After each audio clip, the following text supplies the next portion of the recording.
Hello students. आज का जो हमारा टॉपिक है वो है normal form of matrix, right.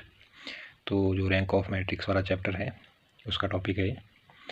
तो ये होता है हमारे पास, तो इसको हम इस फॉर्म में लिखते हैं आई और सबस्क्रिप्ट में आर 0 0 0, ठीक है। और इस फॉर्म में भी लिख सकते हैं और इस फॉर्म में भी।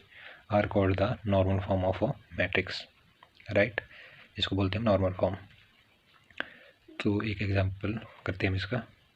Reduce to the normal form the matrix A हमारे पास गिवन है, राइट। वैल्यू इसकी गिवन है और इसमें साथ में पूछा गया है हमारे पास से hence find rank of A. Rank of A भी इसमें पूछा गया है, तो इम्पोर्टेंट क्वेश्चन है।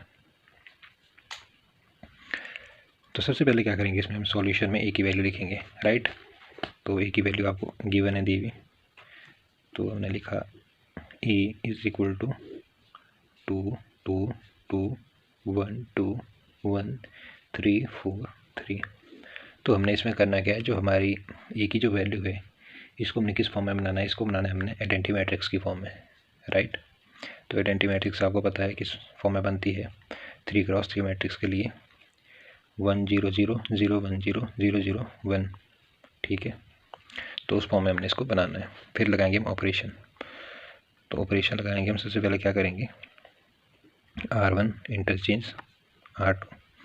अगर हमारा जो फर्स्ट एलिमेंट है अगर वो 1 हो तो हमारे जो नीचे की जो वैल्यू है R2 और R3 की वो ईजी रहती है कि हम उसे ईजी वे में 0 बना सकें, ठीक है। तो फर्स्ट की जो वैल्यू होती है हमारी वो A11 की 1 होनी चाहिए, ठीक है, ताकि जो हम सिंप्लीफिकेशन करें तो हमारे को ईजी रहे। इसलिए हमने R1 को इंटरचेंज किया R2 में। तो R2 की जगह R1 आ जाएगा, R1 R2 में चला जाएगा। तो हम इधर लगा देंगे इक्विवेलेंस का सिंबल, ठीक है। ये हो गया, ठीक है। इसके बाद हमने ब्रैकेट में R1 इंटरचेंज R2, तो R2 की वैल्यू लिख देते हैं 1 2 1। इसकी वैल्यू हमने इधर लिख देनी है और R1 की वैल्यू लिखनी हमने R2 में 2 2 2 3 4 3। R3 की तो हमारी वही रहेगी एज इट इज़। यहाँ तक क्लियर है। अब क्या करेंगे हम, हमारा ये हमारा इक्विवेलेंस का रिलेशन, ठीक है, सिंबल है इसका। इससे पहले ऑपरेशन लगाएंगे, मैंने ब्रैकेट लगा दिया है, ठीक है। अब हम क्या करेंगे, ऑपरेशन लगाएंगे। अब ये वाली वैल्यू हमारे को 0 बनानी है, ये भी 0 बनानी है। कैसे बनेगी, आपने लगाया operation R2 gives R2 minus 2 time of R1 comma R3 gives R3 minus 3 time of R1। ये आपने ऑपरेशन लगाया, ठीक है। जब हम इस पर ऑपरेशन लगाएंगे तो हमारी दो वैल्यू तो 0 बन जाएगी। तो फर्स्ट में हमारे पास कोई ऑपरेशन है इसलिए हमने 1 to 1 as it is value लिखी। R2 की वैल्यू 2 है माइनस 2 टाइम ऑफ R1, तो ये बन जाएगा हमारे पास 0, वैल्यू पुट कर दो, ठीक है।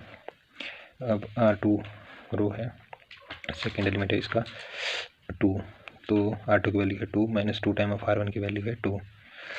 तो क्या आ जाएगी हमारे पास वैल्यू, यहाँ आ जाएगा माइनस का 2। फिर R2 की वैल्यू है 2 माइनस 2 टाइम ऑफ R1 की वैल्यू है 1, तो यहाँ आ जाएगा हमारे पास 0, राइट।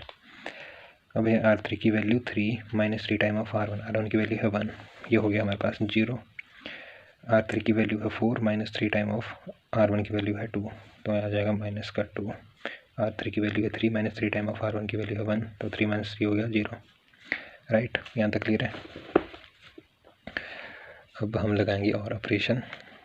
अब करेंगे हम R3 gives R3 minus R2, यहाँ तक क्लियर है। अब हमने ऑपरेशन लगाया, इससे क्या होगा हमारे पास, आप देखें इसमें, देखो R3 पे लगाया तो R1 और R2 तो एज इट इज़ रहा 0। इधर हमारा इक्विवेलेंस का सिंबल आएगा, ठीक है, माइनस का 2 और 0। अब R3 की वैल्यू है 0 माइनस R2 की वैल्यू है 0, तो आ गया 0 माइनस 0। अब इधर है हमारे पास वैल्यू R3 की माइनस 2 माइनस R2 की है माइनस 2, तो minus minus plus minus 2 plus 2 आ गया हमारे पास 0। अब इधर हमारे पास वैल्यू है,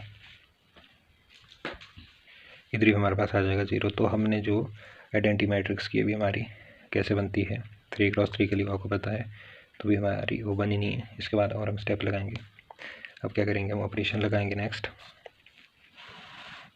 अब हम ऑपरेशन लगाएंगे नेक्स्ट। अब इसमें जो हमारे जो ऑपरेशन है वो कंपल्सरी नहीं कि हम रो पे ही लगाएं, हम इसमें जो ऑपरेशन है वो कॉलम पे भी लगा सकते हैं। हमारे को स्पेसिफिक वे में नहीं बोला गया कि आप एलिमेंट्री ऑपरेशन से कीजिए या रो से कीजिए। तो जो हमारे पास नॉर्मल फॉर्म है ऑफ मैट्रिक्स है उसमें हम ऑपरेशन कॉलम में भी लगा सकते हैं और रो में भी लगा सकते हैं, ठीक है।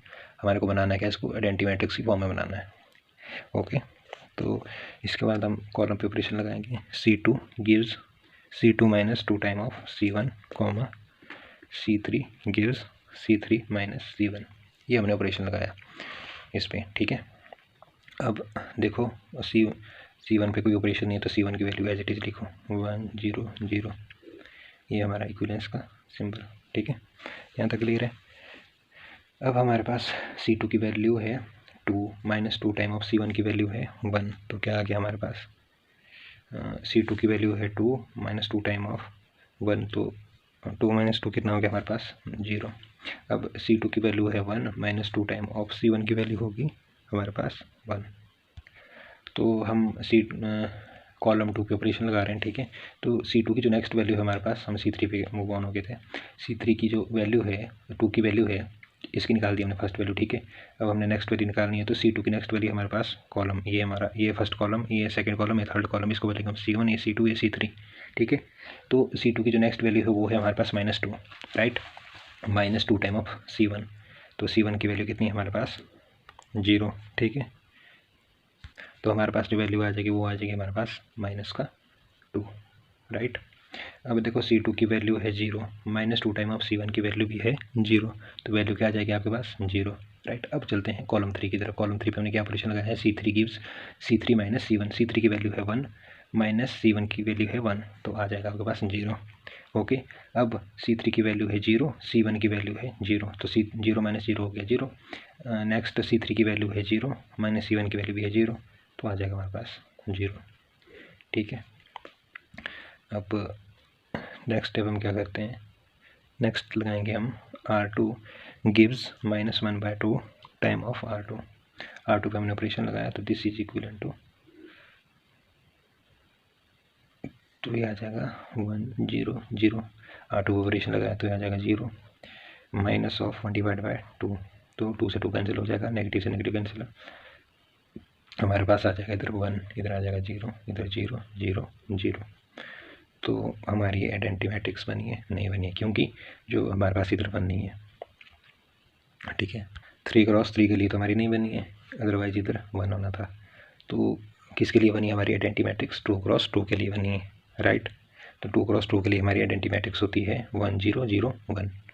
इधर हमारा 0 बन गया, अगर इधर 1 होता तो ये किसके लिए बनती है हमारी? 3x3 के लिए, बट ये बनी है ऑर्डर 2x2 के लिए। तो यहाँ से क्या करेंगे हम? This is equal to I2 लिख देंगे हम, ठीक है। 2x2 के लिए बनी है तो हमने लिख दिया 2, और इधर आ गया हमारे पास 0, इधर आ गया 0, इधर आ गया 0, क्योंकि फॉर्मूला क्या था हमारे पास? Normal form of matrix. इस फॉर्म में हम लिखते हैं कि नहीं, राइट। ये इस फॉर्म में इसको लिख सकते हैं, ठीक है। ये है हमारी नॉर्मल फॉर्म ऑफ मैट्रिक्स, इसका हमने एग्जाम्पल किया तो हम इसको इस फॉर्म में लिख सकते हैं, राइट। तो इसलिए हम इसको इस फॉर्म में लिखा। तो यहाँ से हम क्या बोल सकते हैं? हमारे से एक क्वेश्चन और पूछा गया था इसमें कि hence find the rank of A, right. तो रैंक ऑफ ए कैसे निकलता है हमारे पास? तो रैंक ऑफ ए अगर इसका निकाल लो, अगर आप 2x2 के लिए, तो 1 × 1 क्या आ जाएगा हमारे पास? डिटर्मिनेंट की वैल्यू आ जाएगी 1। तो जो हमारे पास रैंक ऑफ ए है जो वो कितना होगा? 2, ठीक है। यहाँ लिखेंगे हम देयरफॉर जो हमारे पास रैंक ऑफ ए की वैल्यू है वो है 2। तो ये था हमारा आज का topic, normal form of matrix, जिसकी आपने डेफिनेशन पढ़ी और इसका हमने एक एग्जांपल किया।